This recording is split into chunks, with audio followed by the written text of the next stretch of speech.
৪৮তম কলকাতা বইমেলার উদ্বোধন হবে আজ। মেলার উদ্বোধন করবেন মুখ্যমন্ত্রী। আগামীকাল থেকে ৯ ফেব্রুয়ারি পর্যন্ত চলবে বইমেলা। মেলার ৩টে প্রান্তে ৩টি ওয়াচ টাওয়ার থাকছে, তাছাড়াও আরও ব্যবস্থাপনা। মুখ্যমন্ত্রী নিজে এবার স্টল ঘুরে দেখছেন। আমাদের সঙ্গে ফোনে রয়েছেন শ্রেয়সী গঙ্গোপাধ্যায়। শ্রেয়সী, মুখ্যমন্ত্রীকে আমরা দেখতে পাচ্ছি স্টল ঘুরে দেখছেন, তো এই মুহূর্তের আবহাওয়াটা কিরকম, কখন উদ্বোধন?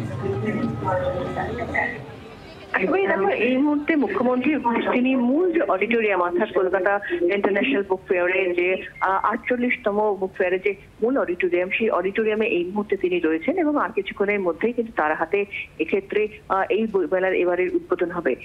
এর আগে এখানে বইমেলার যে মূল অডিটোরিয়াম সেখানে আসার আগে জাতীয় মুখ্যমন্ত্রী তিনি সেক্ষেত্রে জাগো বাংলার যে মণ্ডপ তৈরি হয়েছিল, সেই মণ্ডপের ভেতরে কার্যত মুখ্যমন্ত্রী মমতা বন্দ্যোপাধ্যায় যে রাজনৈতিক সংগ্রাম বা রাজনৈতিক নানান সাজানো, তার লেখা বই দিয়ে সাজানো যে মণ্ডপ, সেই মণ্ডপ তিনি ঘুরে দেখেন এবং তারপরে এখানে তার হাতে এই বই মেলার উদ্বোধন হবে। ধন্যবাদ শ্রেয়সী।